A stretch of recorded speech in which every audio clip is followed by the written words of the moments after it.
All right, welcome back to Western Civ. This is our lecture on the Persians, the Persian Empire. Perhaps you've heard of them. These will be the guys that will be fighting the Greeks later on. The Persians, who are they? Where'd they come from? Well, they were nomads from the east coming into Mesopotamia. Again, Mesopotamia is like a bug light drawing everyone to it.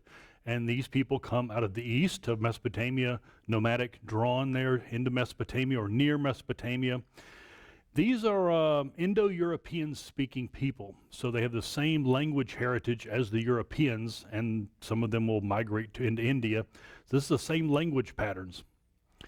And they settle down, nomads, settling down. They'll have two capital cities actually near Mesopotamia, one called Persepolis. You can see the word Persia in there, Persepolis, and their other capital, twin cities, Persepolis and Susa. Not in Mesopotamia, but near Mesopotamia. They reach their peak under a guy named Cyrus. He will eventually be known as Cyrus the Great as he begins to conquer in the 500s. So we have Mesopotamia, we've reached the 500s now, and he is coming from east of Mesopotamia into Mesopotamia. He will gather his Persians, formerly nomadic herders, and take them militarily into Mesopotamia. They'll have to fight the existing empire there. The existing empire there are the Chaldeans. These are the Neo-Babylonians. These are the ones who defeated the Hebrews and destroyed the first temple. And they'll eventually attack the Chaldeans gradually and then eventually capture their capital of Babylon. When they do that, Cyrus the Great will announce the freeing of captives. There were a lot of them there, but the most famous that we know about are the Hebrews that were held in the Babylonian captivity will be freed. And we know about this in the Bible. The Bible actually talks about this, the freeing of the Hebrews from captivity. And Cyrus is actually mentioned in the Bible as being anointed by God, that this was a God-given act, that Cyrus was there to free the Hebrews. In fact, we know as the Persians will spread and begin to take over the Mesopotamian area and the Fertile Crescent, that they're tolerant of religion, again confirmed by the Bible, that they're not there to push their religion. In fact, you are free to worship as you wish within the Persian Empire. And that was very different than the Chaldeans or the Assyrians. So the Persians, as they expand from Susa and Persepolis over here into Mesopotamia and then up into the Fertile Crescent, they also expand this direction. They'll be expanding to the east, where they came from, and to the west in the entire Fertile Crescent, and then all the way into Asia Minor. And Cyrus the Great does a lot of this. He'll be the great conqueror and setting the tone for the Persian Empire. And then we move on a little bit to a couple of emperors down the road.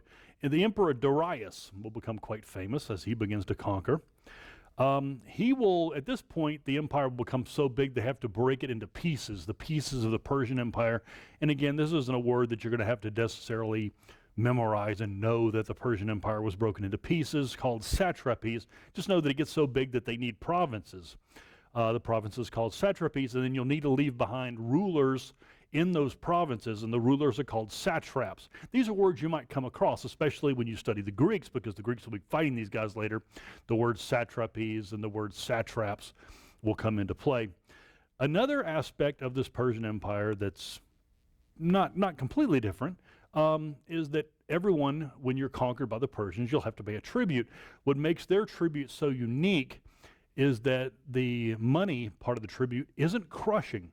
You see, when an empire charges you tribute and it just crushes your economy, it drives you into poverty, it drives you into hatred. The Persians, we know, weren't that onerous with their tributes. You had to pay some money to be part of the empire. Other thing that they wanted were men. You're going to supply manpower, not hostages, but actually soldiers to an imperial army. Another thing that we know about the Persians is that they used a lot of their money, the tax money and tribute money, to build roads. They're into infrastructure, to combining the empire, building a large world empire to unite all the people as proposed by Cyrus the Great. Their most famous road, and I'm going to show you a map here with lots of roads on it, their most famous road goes through the heart of the empire. It's called the Royal Road, extending from Persepolis and Susa into Mesopotamia. And it becomes quite famous. In fact, the Greeks later on will conquer this, and we'll talk about it, how wonderful this road system is. And there'll actually be a system of mail delivery along the road. There will be a system of hotels so that you can move goods along the road and be able to have a safe place to stay at night. So this kind of characterizes the Persian Empire, and you need to understand this because the Greeks will be fighting these guys later, and the Greeks, of course, will hate them. But when we look at empires, this is pretty progressive. An empire that's not crushing, it's not cruel, it's not strange. It's actually a very enlightened empire. Here's a map from Susa and Persepolis, extending east all the way to the Indus River in India, and then west all the way into Asia Minor, all the way down into Egypt. And you can see this royal road running right through the middle of everything, all the way to Asia Minor, and then back up here to the Caspian Sea. So this is a pretty progressive, interesting empire, especially after what we've seen with the Assyrians and the Chaldeans. You would have maybe welcomed this. In fact, definitely the Hebrews welcomed this. Let's talk about the army for a second, this army that is being built. Again, all people of the empire will contribute money. Part of your tribute is to present the empire with manpower. And so you'll end up with an army that is kind of a mix of people. Some of the contingents are pretty impressive, other contingents not so much. We think it's actually a pretty good army because they would have different groups depending on your nationality. You would be able to use your national weapons. Some people would be using bows, other people spears, other people slings, other people wearing armor. So each contingent has a specialty. The bad part will be that communication problems and morale, how into building the empire are you. But the army becomes gigantic. We think about 250,000 men could be entering into a battle. I mean, they may have had more than this scattered throughout the empire, but in a battle, they could present 250,000 men.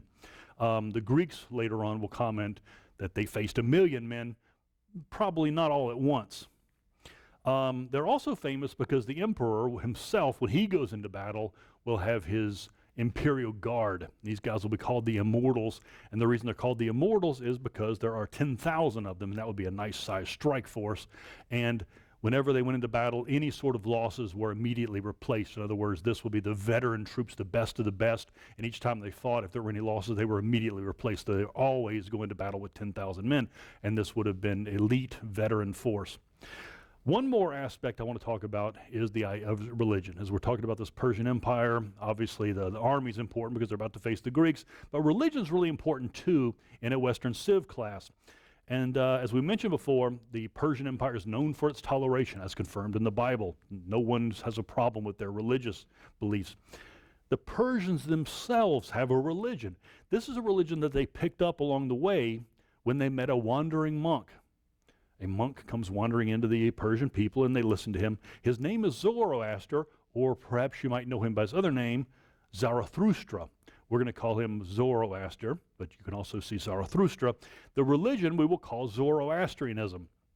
And as he presents it to the Persians, he presents it as this is the religion. This is the one true faith, and the Persians will pick it up. It is monotheism.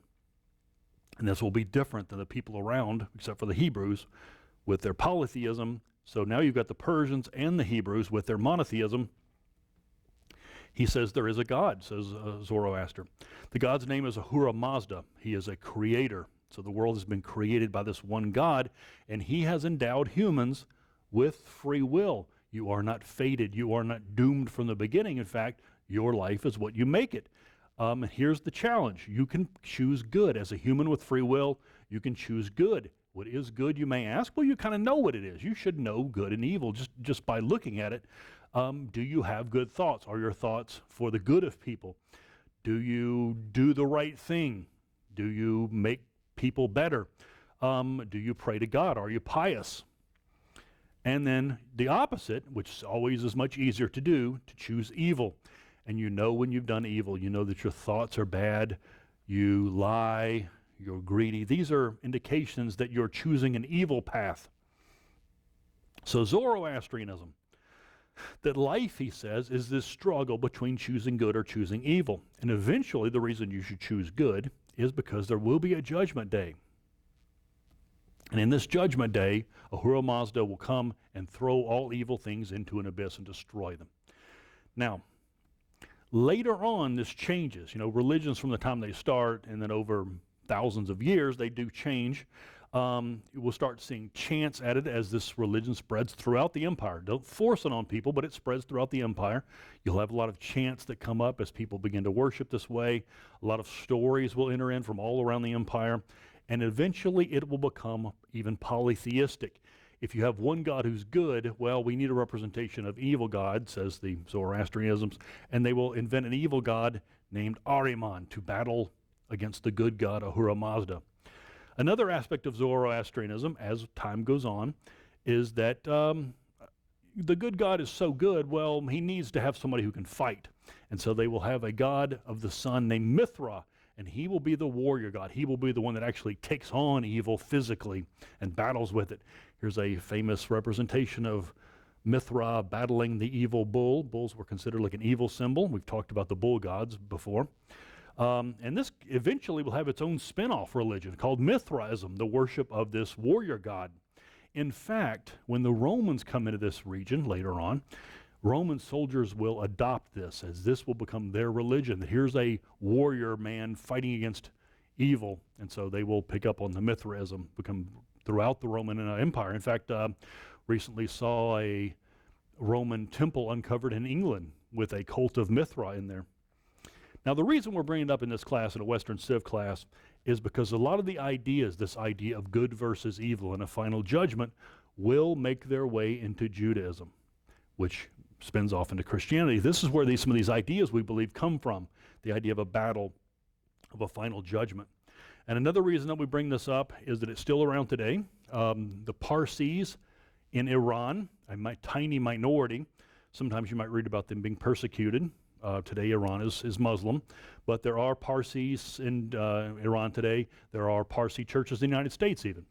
So that's where we finish up with the Persians at their peak, at their best, extending from the Indus River in the east all the way to Asia Minor in the west, and that's where they're going to start bumping into the Greeks.